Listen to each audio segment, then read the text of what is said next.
Jeff and his family had just moved into a new neighborhood. His dad had gotten a promotion at work, and they thought it would be best to live in one of those fancy neighborhoods. Jeff and his brother Lou couldn't complain though. A new, better house, what was not to love? As they were getting unpacked, one of their neighbors came by. "Hello," she said. "I'm Barbara. I live across the street from you." "Well, I just wanted to introduce myself and introduce my son." She turns around and calls her son over, "Billy. These are our new neighbors." Billy said hi and ran back to play in his yard. "Well," said Jeff's mom, "I'm Margaret. And this is my husband Peter and my two sons, Jeff and Lou." They each introduced themselves, and then Barbara invited them to her son's birthday party. Jeff and his brother were about to object, but when their mother said that they would love to when Jeff and his family are done packing. Jeff went up to his mom. "Mom, why would you invite us to some kid's party? If you haven't noticed, I'm not some dumb kid." "Jeff," said his mother, "we just moved here.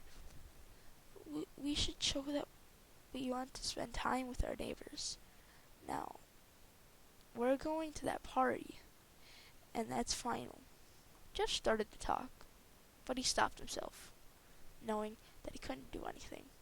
Whenever his mom said something, it was final. He walked up to his room and plopped down on his bed. He sat there, looking at his ceiling, when suddenly he got a weird feeling. Not so much a pain, but a weird feeling. He dismissed it just as some random feeling. He heard his mother call down to get his stuff, and he walked down to get it. The next day, Jeff walked down the stairs to get breakfast and got ready for school.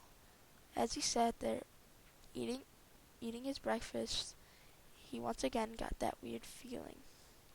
Stronger this time. It gave him a slight tugging pain. But once again he dismissed it.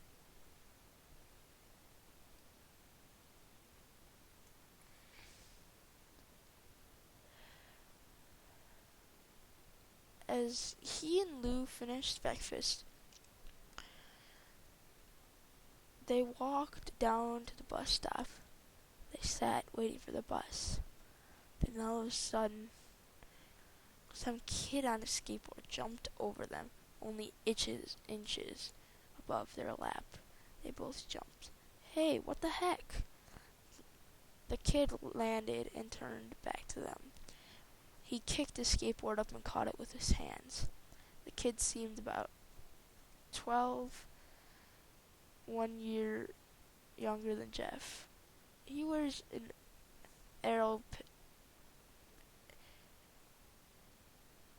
Aeropostale shirt and ripped blue jeans.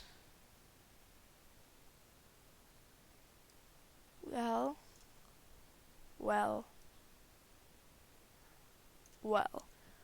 it looks like we got some new meat."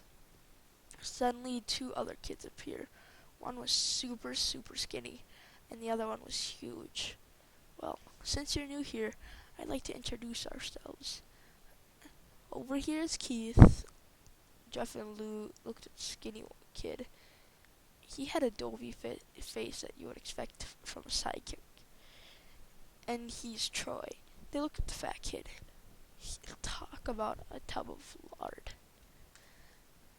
This kid looked like he hadn't exercised since he was crawling. "And I," said the first kid, "I'm Randy. Now, for all the kids in the neighborhood, there's a small price for the bus fare, if you can catch my drift." Lou stood up, ready to punch the lights out of the kid's eyes, when one of the friends pulled out a knife on him. "Tsk, tsk, tsk. I hope that you would have been more cooperative, but it seems like we have to do things the hard way. The kid walked up to Lou and took the wallet out of his pocket. Jeff got that feeling again. Now it was truly strong. Burning sensation. He stood up, but Lou gestured him to sit down. Jeff ignored him, walked up to the kid. Listen here, you little punk. Give my bro's wallet or else. Randy put the wallet in his pocket and pulled out a knife. Oh, and what will you do? Just as he finished his sentence, Jeff popped the kid in the nose. As Randy reached for his face, Jeff grabbed the kid's wrist and broke it. Randy screamed, and Jeff grabbed the knife from his hand. Drawing Keith rushed Jeff, but Jeff was too quick. He threw Randy to the ground. Keith lashed out at him, but Jeff ducked and stabbed him in the arm. Keith dropped to the ground, screaming. Troy rushed him too, but Jeff didn't even need the knife. He just punched Troy straight in the stomach. Troy went down as he felt he puked all over. Lou could do nothing but look in amazement at Jeff. Jeff, how'd you... That's all he said. They saw the bus coming. They knew they would be blamed for the whole thing. So they started running as fast as they could. As they ran, they looked back and saw the bus driver rushing over to Randy and the others. As Jeff Lou made it to school, they didn't dare tell anyone what happened. All they did was sit and listen.